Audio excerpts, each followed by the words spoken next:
Up in Laya village, Steve has been invited to the home of a village elder and his family. Gazampula. Oh, look at that. I'm Steve. Yes. Pleased to meet you. Kinle Doji. Kinley? Yeah. Steve. Yes.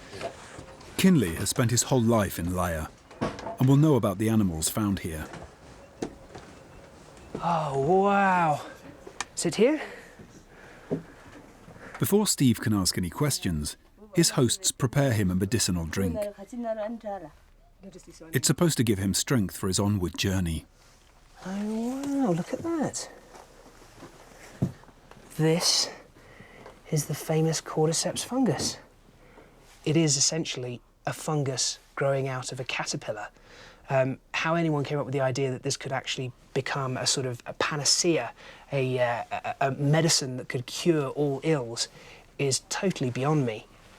But it does have to be one of the great, weird, grotesque miracles of nature. You can still see the almost intact, if somewhat desiccated, body of the moth caterpillar. This is its head up here. And the fungus, the fruiting body of the fungus, has erupted clean out of the head. That is just bizarre. Right, so she just put one of the caterpillar in with some of this distilled wheat liquor, and then drink. And it's good for stomach. Yeah. Yeah. Okay. Right. If I actually drank all of this, forget about the caterpillar, I would not only be absolutely hanging drunk, but I think very, very sick, particularly at this altitude. So I just got to figure out now how much I can take and be polite. Oh dear.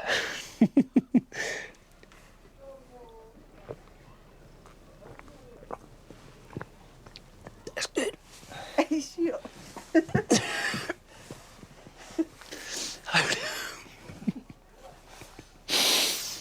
Yeah, it's good. It's really, I'd like to say I can feel it working, but I'm sure that's just the booze.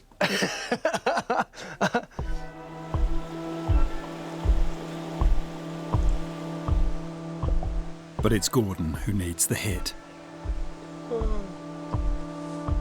The last 6 hours at the salt lick have passed very slowly indeed. Oh, what's that? Nothing. There's nothing. This is so time-consuming, just sitting here, waiting. I just feel a bit silly sitting in a hide, waiting in the hope that a tiger's just going to amble past in the short time that I have to spend in here. That's the great thing about the camera traps, you just put them in and leave them. You can put 10 camera traps out and they can stay there 24 hours a day, daytime, nighttime, functioning, always watching, always ready. Unlike me in a hide. George has discovered some curious holes near camp, and he's gone to investigate. Put that in there. Ooh, that's nice. Right, let's see what we've got in here. A voyage into the darkness.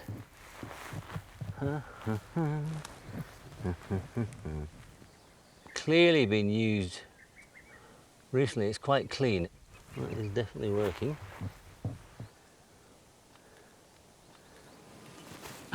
It's a piker. They're very similar to rabbits and hares. Look at it. Let's see if I can get closer to him. Oh. I think he might be getting a little bit annoyed about the fact that I'm trampling across his burrow system. This is just, I never thought I'd get this close to a piker. I'm going. Well, I've heard that they like flowers, so that is a bit of a treat. George wants to tempt a piker even closer.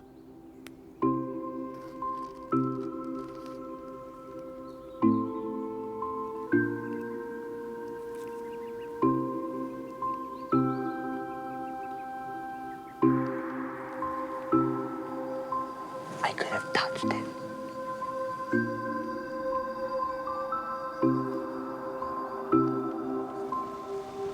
my God, it's eating the white ones. I don't believe it. Look, I'm actually... George is discovering this mountain habitat is far richer than it first appeared. It's a case of knowing where to look. This is very difficult. This whole bank has been burrowed away. It's very soft.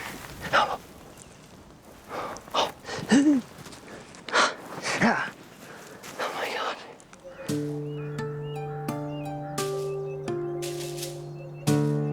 In Laya, Steve's welcoming ceremony is over, and he can start asking direct questions. Kinley is a farmer. This is kind of really ideal for us because to find someone who does travel right up across the full range of altitudes here could have a really good handle on, you know, what's going on with the big cats here. Kinley, what wildlife, what animals do you see here? The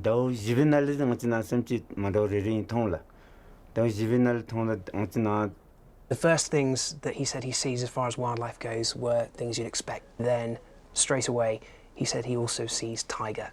Sometimes they'll see the footprints, the pug marks in the snow, and also the carcasses of animals that have been killed by tiger. How big would you say a tiger footprint would be normally? I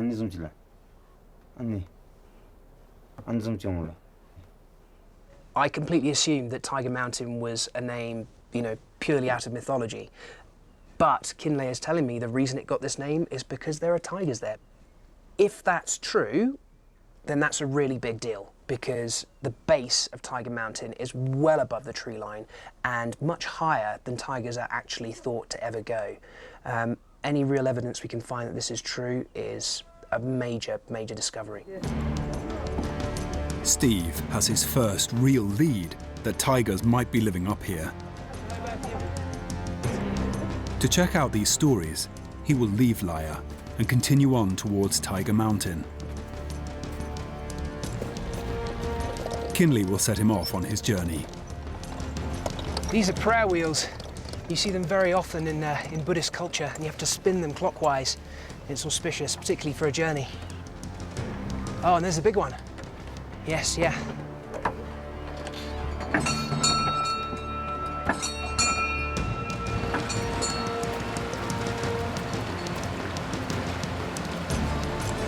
If Tiger Mountain is home to a secret population of tigers living at over 4,000 meters, it won't just be exciting new science. It would prove that tigers live throughout Bhutan.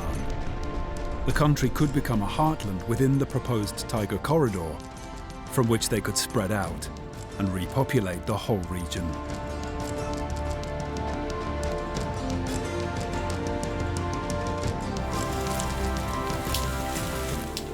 In the bamboo forest near camp, Gordon has given up on the hide.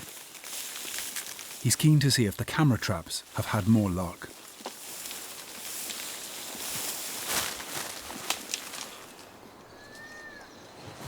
This one's here, still here, which is good. Oh, come on, please, please, please. Undetected, the remote cameras have been quietly filming everything that moves past them in this secret forest. A rare golden cat that almost nothing is known about in the wild.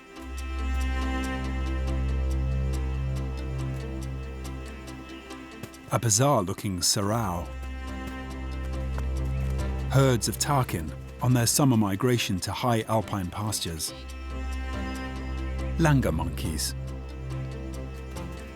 A rare glimpse of the shy red panda. Huge Himalayan black bears.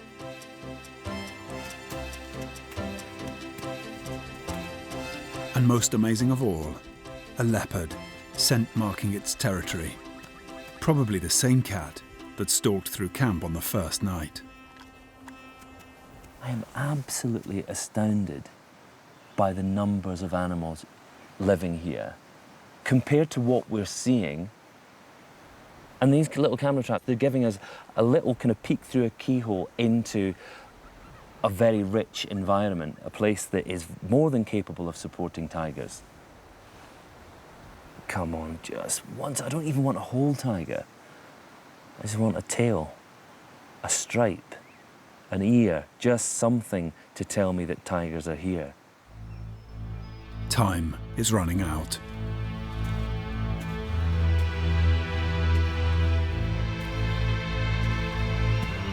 Steve has finally reached the foot of Tiger Mountain. This is where the Layab tribe say they have seen tigers. We've been going for 6 days now, and we're coming right up to the northernmost extreme of Bhutan. Up there is Tiger Mountain, and it's some of the wildest, most beautiful country you'll see anywhere in the world. The thing is that even though we're at 4,300 meters, there's still cover, there still is trees here. I mean, I really didn't think that we'd have tiger anything like this kind of height, but it is possible. There's enough cover for them, there's potentially prey for them. I don't know, maybe the stories the locals were telling were true. That's a lammergeier. They're just massive, absolutely huge. These birds have sighted a carcass of some kind up there. And that really would be very, very exciting, because anywhere you find a carcass, you're going to find other kinds of scavengers and perhaps even predators. This is fantastic. If the animal carcass is fresh, then the vultures may lead Steve to the predator that's still feeding on it. Up here, it can only be a big cat. Steve follows the vultures. They're circling close to a small stone hut, home to a family of yak herders.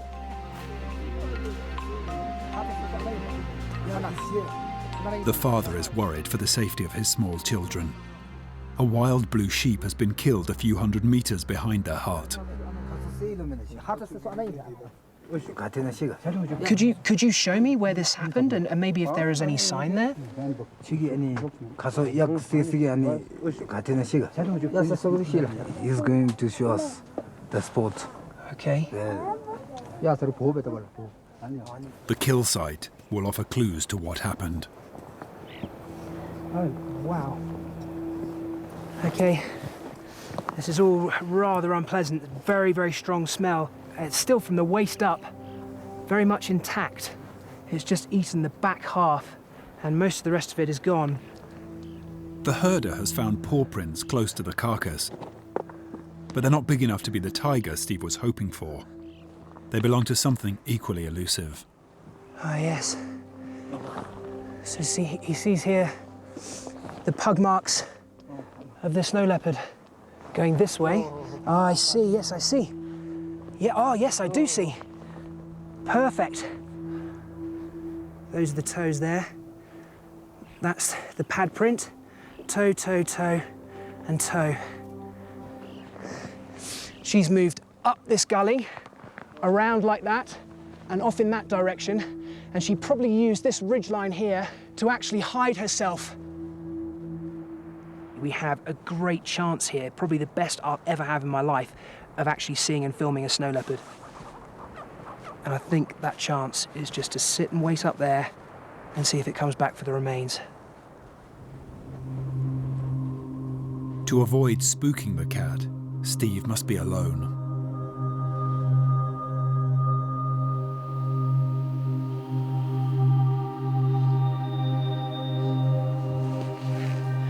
That's the blue sheep that was killed last night. I've put myself in under a rocky overhang so that my back's protected and nothing can come at me from behind.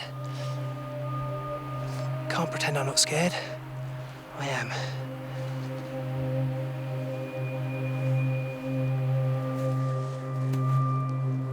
Venturing out at night is risky, but George and Gordon know it's the best time to find evidence of big cats. So thick in there. Just using the spotlight, just see if I can pick up any eye shine.